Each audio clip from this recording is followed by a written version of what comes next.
Bonjour à tous, avec l'aide de Dieu, nous allons étudier le Rambam, le 7e chapitre des lois de Mlachim ou Milchamot, des lois relatives aux rois et aux guerres. Perek Shvi Halacha Aleph. Dans ce chapitre, nous allons parler du Kohen qui est oint pour la guerre, qui son rôle est de renforcer le moral du peuple lorsqu'ils vont à la guerre, et aussi donc de dire à ceux qui ne vont pas à la guerre de retourner pour ne pas aller à la guerre, ils ne vont pas retourner chez eux à la maison, ils vont amener à boire et à manger à ceux qui sont à la guerre, et aussi entretenir les routes. Aussi, on verra qu'il y a certains qui ne vont pas du tout à la guerre.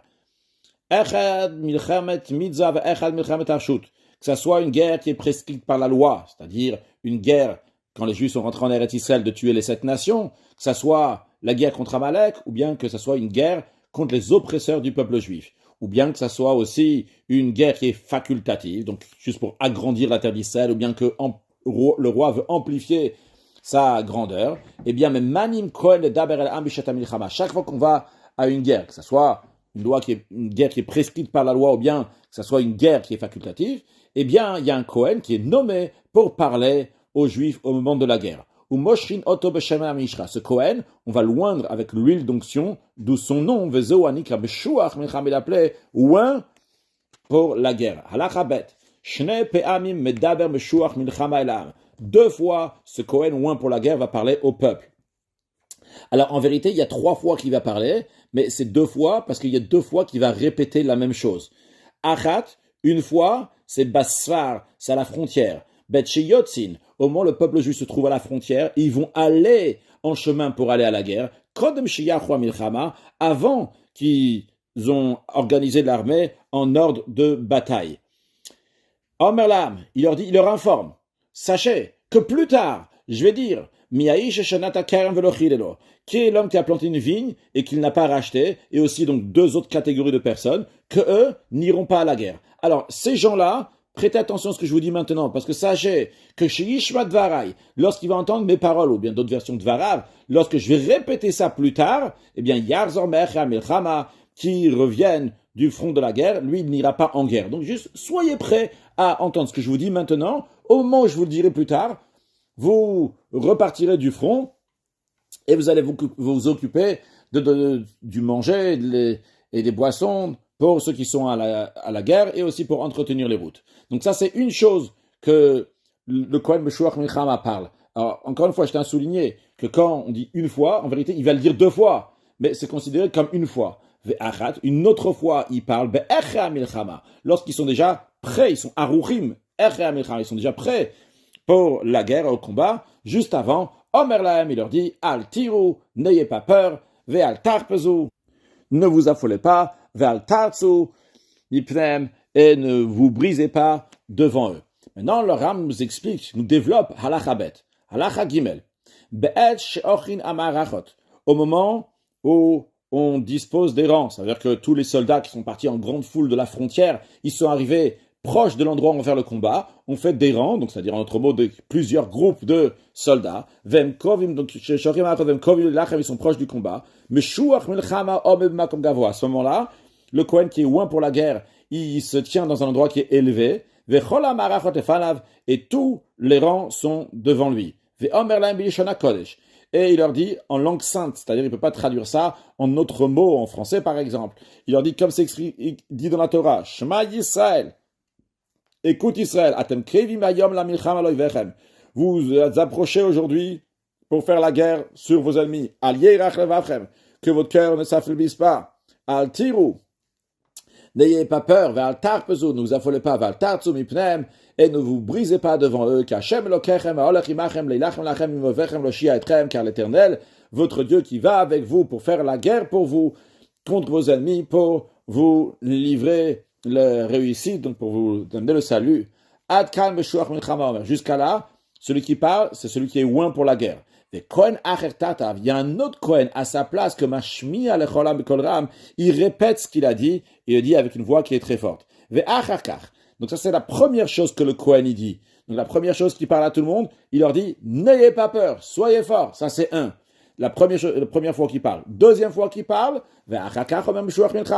après celui qui est oint pour la guerre, il dit quelque chose donc il avait déjà dit avant, quand ils étaient à la frontière, il leur avait déjà dit, mais il leur avait dit que j'allais le répéter. Eh bien, c'est à ce moment-là qu'il répète. Il dit maintenant, qui est-ce qui a construit une nouvelle maison qui n'a pas encore inauguré, il n'est pas encore rentré pour y habiter, qu'on verra plus de détails après. Qui partent et qui repartent chez lui à la maison. On verra dans la suite, c'est pas exactement qu'il repart chez lui à la maison, mais en tous les cas, il va pas à la guerre. De peur qu'il va mourir à la guerre, ou c'est quelqu'un d'autre qui va l'inaugurer. De même, il y a une deuxième catégorie de personnes qui ne va pas à la guerre, mais qui va s'occuper donc de la nourriture, etc. Des soldats.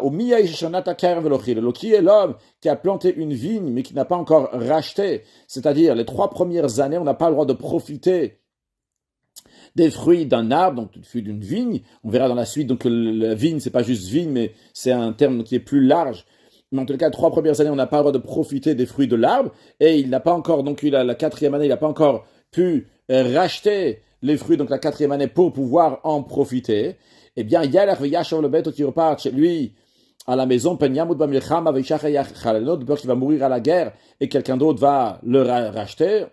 Une 3e catégorie, la personne qui a fiancé une femme mais qui ne s'est pas encore mariée avec elle, qui repartent chez lui à la maison, de peur qu'il va mourir à la guerre, quelqu'un d'autre va la prendre, va se marier avec elle. Adkan jusqu'à la Meshuach Milchama Medaber, c'est le Kohen qui est loin pour la guerre qui parle. Shoter, un officier, Mashmi Alecholam Bekolam, il fait entendre ce qu'il a dit à tout le peuple avec une voix qui est forte. Après, Shoter Me'atzmo, Medaber Shoter Me'atzmo, l'officier parle de lui-même, des choses dont il n'a pas entendu que le Meshuach Milchama, que loin pour la guerre, il a dit. Ve'omer, il dit au peuple, qui une personne qui est peureux et qui a le cœur lâche, qui reparte chez lui à la maison, qui ne va pas faire peur aux autres qui sont autour de lui, mais un autre officier va faire entendre avec une voix forte à tout le peuple ce qu'il a dit. Après que tous ceux qui sont partis, parce qu'ils ne veulent pas rester à la guerre, ils partent. Donc ceux qui ont une vigne qui n'ont pas inaugurée, qui ont une maison qui n'ont pas inaugurée, ceux qui ont une vigne qui n'a pas racheté, ceux qui ont une femme qui ne s'est pas encore mariée avec elle, eh bien, une fois qu'ils sont partis. Donc maintenant, les rangs, ils ont changé, parce qu'il n'y a plus autant de personnes dans les rangs, donc il faut refaire les rangs. Eh bien, à ce moment-là, on arrange, on refait maintenant les rangs pour à la guerre, ou Fogdim Saretzvaot Berosham, et on nomme des chefs d'armée à la tête du peuple. Et derrière chaque unité, on place là-bas des shotrim, des officiers qui sont chazakim ve'azim, qui sont forts et courageux, ils ont des haches de fer à la main. À partir de ce moment-là, tous ceux qui veulent s'enfuir de la guerre, ils veulent s'enfuir du front, ils ont le droit de lui casser, de lui couper ses jambes, chez Trilat Nefila Nissa, parce que comment commence la défaite de la guerre? C'est Nissa, c'est lorsque la personne, elle se sauve, quand les gens commencent à fuir. Maintenant, le Ram revient sur ce qu'on a dit avant, qu'il y a 3 catégories de personnes qu'on les fait revenir, c'est-à-dire on les fait revenir du front, qui ne restent pas au front de la guerre, mais ils repartent pour aider. C'est Bemilchamet Hashut, c'est dans les guerres qui sont facultatives, Bemilchamet Mitzvah, mais dans les guerres qui c'est une mitzvah, qui sont prescrites par la loi, à Kol Yotzim, il y a tout le monde qui sort pour aller à cette guerre, à Filu Khatan Bechedro, même le Khatan, donc il vient se marier, il est dans sa chambre avec la Kala, le Kala Mechupata, et la Kala, donc la fiancée de sa choupa, de son deuil nuptial. Donc, dans les commentaires, c'est discuté c'est quoi cette expression-là, est-ce que les femmes vont faire à la guerre? Il y a certaines réponses, il y a qui disent que vu que le khatan il sort à la guerre, alors automatiquement la kala elle sort aussi de sa choupa. Donc il n'y a pas les 7 jours de choupa. Il y en a qui disent aussi qu'ils vont aider pour la nourriture, etc. à leur mari. Donc c'est une sorte de manière aussi qu'ils vont à la guerre. Certains qui vont carrément dire que les femmes aussi ils ont le devoir de faire la guerre. Bon, alachae echad abone bait lishivato. En ce qui concerne celui qui est exempté d'aller à la guerre parce qu'il a construit une maison, il n'a pas encore inauguré. Le Rav nous dit que ça soit celui qui a construit une maison pour que lui va s'y installer. Ou bien c'est celui qui a construit, c'est une étable, donc c'est pas pour lui, c'est pour ses animaux. Un beta eitzim, ou bien un hangar à bois, ou bien un beta otsarot, un entrepôt pour mettre du vin, de l'huile là-bas. Eh bien, tous ces cas-là, il repart du front, il reste pas au fond, s'il s'en est pas encore servi, il n'a pas encore inauguré cette maison-là. Parce que, il verra ou il le dira. Vu que il peut habiter là-bas s'il veut. Donc, c'est la raison pour laquelle c'est considéré comme une maison dans laquelle il peut habiter. Que ce soit celui qui a construit une nouvelle maison, bien celui qui a acheté, ou bien quelqu'un qui l'a reçu en cadeau ou ailleurs, bien celui qui l'a arrêté. Dans tous ces cas-là, Choser, il revient du front. Ah, la bonne, Betchar, en revanche, celui qui a construit une grange. Pardon, Betchar, c'est une loge de garde. Ou bien Arsadra, ou bien qu'il a construit un endroit, un excès, c'est un endroit donc, qui a 3 murs et qui a une ouverture. On met ça devant la maison. Au mir Pesset, c'est une terrasse qui comme ça, pour monter au 2e étage, on passe par cette terrasse-là. Au Bait Shenbo Arba ou bien une maison dans laquelle il n'y a pas 4 coudées sur 4 coudées. À Gozel Bait, ou bien celui qui a volé une maison à Reza. Et le Choser, dans tous ces cas-là, lui, il ne revient pas du front. Juste à noter qu'il y a certains qui disent Bet Teven, c'est mis en parenthèse dans certains livres, donc il fait référence à une grange. Lui aussi, il ne reviendra pas de la guerre. Halachavav. Maintenant, en ce qui concerne celui qui revient de la guerre, c'est-à-dire qu'il ne va pas à la guerre, il revient du front parce qu'il a planté une vigne et qu'il n'a pas inauguré. Alors c'est quoi cette vigne-là? Quand on dit un kerem, c'est une vigne dans laquelle il y a 5 arbres. Donc echad anotea kerem, c'est soit celui qui a planté donc 5 arbres de raisin, echad anotea chamisha ilan machal, ou bien celui qui a planté 5 arbres qui sont fruitiers. Même si ces 5 arbres, ils sont 5 espèces qui sont différentes, soit celui qui a planté littéralement, ou bien celui qui a seulement marcoté, c'est-à-dire qu'il a pris une branche d'un arbre, il a fait rentrer dans la terre jusqu'à ce que ça va prendre des racines, et il y a un nouvel arbre qui va sortir, bien celui qui a greffé, eh bien, dans tous ces cas-là, il revient du front, mais attention, le Ram dit, ça doit être ce marcotage ou une greffe qui sont sujets à l'obligation de Orla. C'est-à-dire que il n'a pas fait ça de manière que c'est juste une extension d'un autre arbre qui a déjà passé 3 ans, mais il a fait ça de manière que ça va être considéré comme un nouvel arbre, de manière, sur le plan halachique, c'est considéré comme un nouvel arbre, de manière que les 3 premières années, il ne pourra pas profiter des fruits, seulement la 4e année, il pourra profiter de ses fruits. Que ce soit celui qui a acheté cette vigne, encore une fois, on dit c'est 5 arbres à fruitiers, bien celui qui l'a hérité, bien quelqu'un qui l'a reçu en cadeau. Dans tous ces cas-là, il revient du front de la guerre. Celui qui a planté uniquement 4 arbres fruitiers, ou bien même 5 arbres, mais c'est des arbres qui ne sont pas fruitiers, ou bien qu'il a volé une vigne, et le choser alav, il ne revient pas du front de la guerre, mais il va oui à la guerre. De même, une vigne qui appartient à 2 associés, eh bien, ils ne reviennent pas pour cette vigne-là, mais ils vont oui à la guerre. Alachazaïn, en ce qui concerne celui qui a fiancé, et qui s'est fiancé, qui ne s'est pas encore marié. Alors, Alachazaïn, echadame ares et abetula, que ce soit celui qui a fiancé, donc une fille qui est vierge, bien quelqu'un qui a fiancé une veuve, de même si il a reçu, entre guillemets, donc une yébama, on rappelle une yébama, c'est s'il y a 2 frères, Reuven et Shimon. Reuven, il est marié avec Rachel et il est mort sans avoir d'enfant. Eh bien, Shimon, il a le devoir de se marier avec elle. Avant que Shimon va se marier avec elle, c'est pas juste Shimon. Imaginons qu'il y a Shimon, Lévi, Yuda, Issachar, tous, ils ont le devoir de se marier avec elle, juste que c'est le plus grand des frères qui a le plus gros devoir, qui a la priorité. Mais en tout cas, tous les autres frères, ils sont liés avec cette femme-là, avec Rachel, tant qu'elle ne s'est pas mariée avec un d'eux, ou bien qu'elle a fait la Khalitsa. Donc, de même s'il y a une Yébama et qu'il ne s'est pas encore marié avec elle, même s'il y a 5 frères, il y en a un des 5 frères qui est mort, donc la femme de frère qui est mort sans enfant, la femme et cette femme-là doit faire le Yiboum, eh bien, Kulam Chozim, tous, ils reviennent du rang de la guerre, parce que potentiellement, ça peut être leur femme à chacun d'eux. Kidesh Isha, maintenant dans un cas, qu'il a consacré une femme au moment de Kiddushin, il lui a dit, tu es Mekudesh à moi, tu es consacré à moi, mais Arshav, donc il a dit à partir de maintenant et après 12 mois. C'est-à-dire que ça va prendre effet concret dans 12 mois rétroactivement. Ou en autre mot, ça prend effet dès maintenant. Mais on le sera seulement dans 12 mois. Et ces 12 mois-là se sont finis au moment de la guerre. Eh bien lui, il revient du front de la guerre, malgré le fait qu'en général, quelqu'un qui fiance une femme pendant la guerre, il ne revient pas du front. Mais ici, vu qu'il a dit que les Kiddushin vont commencer dès maintenant, malgré le fait que c'est rétroactivement, c'est au bout de 12 mois qu'on dit que ça a commencé dès maintenant.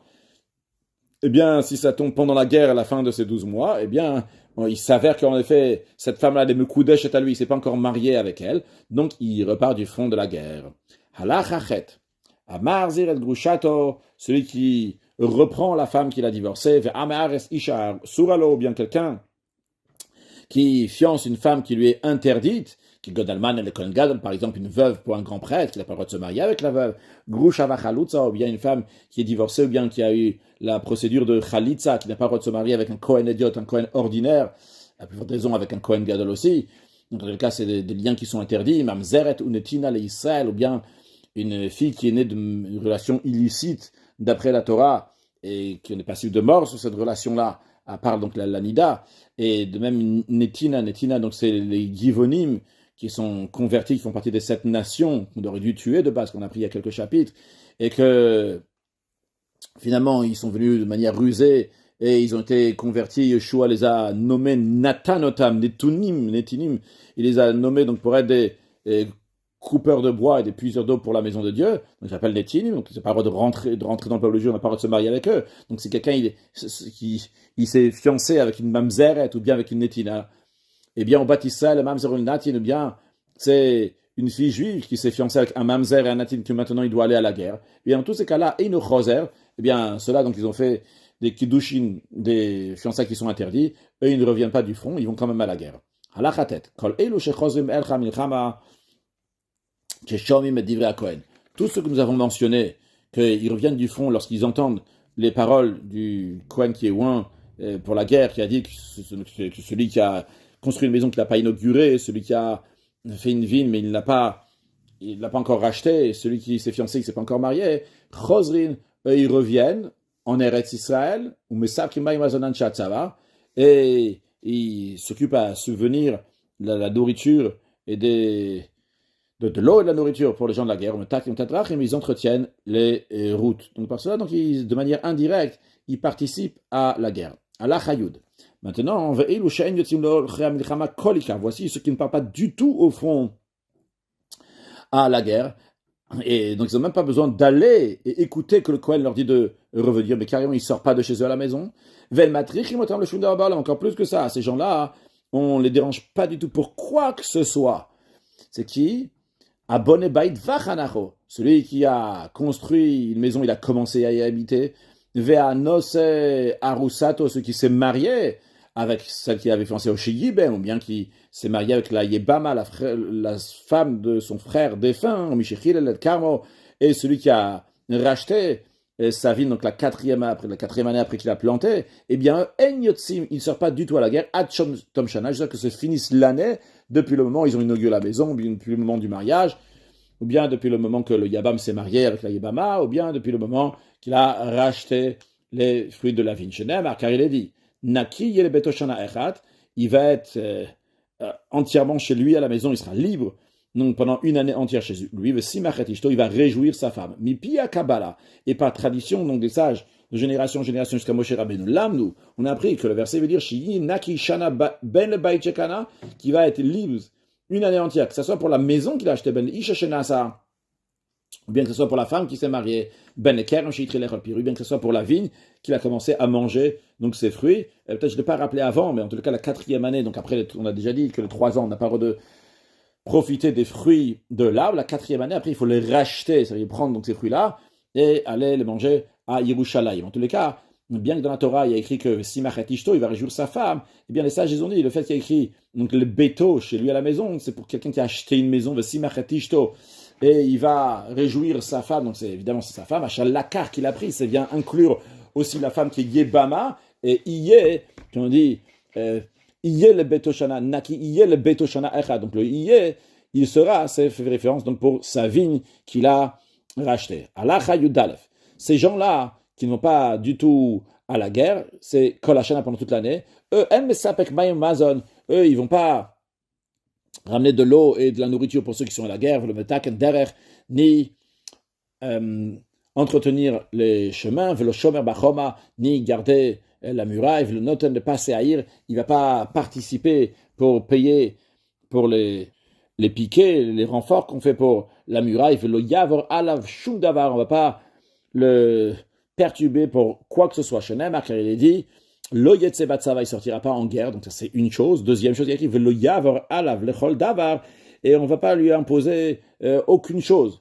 Donc l'avar alav vishte lavin, c'est pour transgresser deux interdits. Lo letzor ke'aïr, velo letzor ke'agdou, ni pour les besoins de la ville, ni pour les besoins de l'armée. C'est-à-dire quand on dit Lo yetse batsava, il va pas aller à l'armée, donc ça c'est simple. Dans toute l'année, il a pas le droit d'aller à l'armée. Le fait que la Torah elle rajoute après Velo yavar alav lechol davar, donc il va pas lui imposer aucune chose. Eh bien, on vient rajouter ici que même pour les besoins de la ville, eh bien, pour ça aussi, il ne doit pas le faire. Donc, s'il est sorti de chez lui à la maison pour aller à la guerre, il a transgressé une chose, le Yetse Batsava. Si, pas une chose, il a transgressé deux choses, et de ne pas aller à la guerre aussi, Velo Yavar Lechol Davar. Si, juste occupé des choses donc communautaires, il a juste transgressé Velo Yavar Lechol Davar. Allah Chayut Bet, Bana Bait Viskiru Lacherim. S'il a construit une maison et il a mis en location. Vehikdim le Scharo, le gars qui est venu en location, il a donné tout le salaire pour l'année à venir. C'est comme si il a habité dans la maison, malgré qu'il n'a pas habité concrètement dans la maison, il a juste reçu l'argent, et bien ça, il a profité de la maison, c'est considéré qu'il a inauguré. Donc l'inauguration, ça y est, elle a commencé maintenant, et il ne va pas à la guerre jusqu'à la fin de l'année, depuis le moment où il a reçu l'argent pour cette maison-là qu'il a mis en location. Mais non, Nathan Loscharo, la Achashtema Sachodesh, s'il a donné son salaire uniquement après qu'il a habité pendant 12 mois, c'est considéré qu'il n'a pas encore habité jusqu'à maintenant, uniquement une fois qu'il a profité de la maison, qu'il a reçu le salaire, à ce moment-là, ça commence qu'il a inauguré la maison. S'il a construit une maison, il a mis là-bas ses affaires, et il a fermé la maison, mais il n'a pas encore habité dans la maison. Alors, ça dépend. Si jusqu'à présent il avait besoin de rester sans rien faire pour les garder, et par le fait qu'il les a mis dans la maison maintenant ses affaires, il n'a plus besoin de rien faire, il peut aller travailler. C'est comme si qu'il avait inauguré sa maison, il est commencé à s'y installer. Non, si ces affaires-là, de toute façon, il n'y avait pas besoin de rester là-bas pour les garder.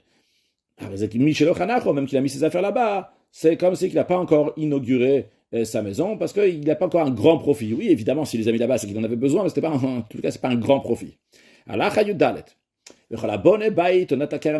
Celui qui construit une maison, ou bien qui a planté une vigne en dehors d'Eretz Israël, et il ne revient pas du front pour cela. Ça doit être en Eretz Israël. La Torah, elle dit, qui est l'homme qui est peureux et qui a le cœur lâche, qui repart chez lui à la maison, qui ne va pas faire fondre le cœur des autres comme le sien. Alors, qu'est-ce que ça veut dire Alors, il me dit, c'est dans le sens sam, qu'il n'a pas le courage de se tenir debout dans les rangs serrés. Quand on dit kiché, c'est des cachots qui sont tous rattachés comme ça, tous les soldats, ils se mettent comme ça les uns à côté de l'autre contre l'ennemi. Après, maintenant, le Ram nous dit, dès qu'il va rentrer dans les rangs serrés, donc il commence donc la guerre concrètement, eh bien, il doit se remettre à l'espoir d'Israël et à son sauveur dans les moments de détresse. Donc sur la Kadosh Baruch Hu, il doit savoir qui fait la guerre pour l'union d'Hachem. Il va faire Mesirut Nefesh, l'abnégation de soi, donner son âme s'il faut.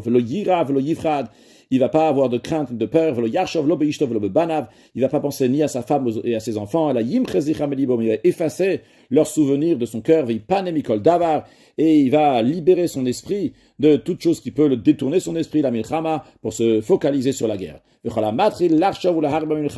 tout celui qui commence à réfléchir, à penser au moment de la guerre, de la peur qu'il y a devant lui, il s'affole, et il transgresse un commandement négatif, car le Torah dit, que votre cœur ne faiblisse pas, n'ayez pas peur, ne vous affolez pas, et ne vous brisez pas de devant eux. Velood, pas seulement ça, celui qui fait ça, qui a peur, il doit savoir que tout le sang qui va couler à la guerre, Chas Shalom, dépend et se trouve sur son cou, sur sa responsabilité. Et si il n'a pas gagné, la raison pour laquelle il n'a pas gagné, c'est parce qu'il ne s'est pas concentré à la guerre. Il n'a pas fait la guerre de tout son cœur, de toute son âme. C'est comme s'il avait fait couler le sang de tous les autres qui sont morts chez Namar, car la Torah dit le Yimas et Levavecha, qu'il va ou que pas faire fondre le cœur des autres comme son cœur. Donc c'est-à-dire que celui qui a peur, il veut que les autres aussi vont avoir peur et perdre à la guerre. Donc c'est comme s'il avait fait verser leur sang. Kabbalah. Il dit clairement dans les paroles des prophètes, ce qu'on appelle Kabbalah, quand on parle du devoir de faire la guerre contre l'ennemi, il faut le faire comme il faut. Il y a écrit Arur Osem Lechet Hashem Rimia. Maudit celui qui exécute avec mauvaise foi l'ouvrage d'Hachem. Donc, il fait référence ici à la guerre. De même, un autre verset qui dit Ve'arur moneh achabomidam.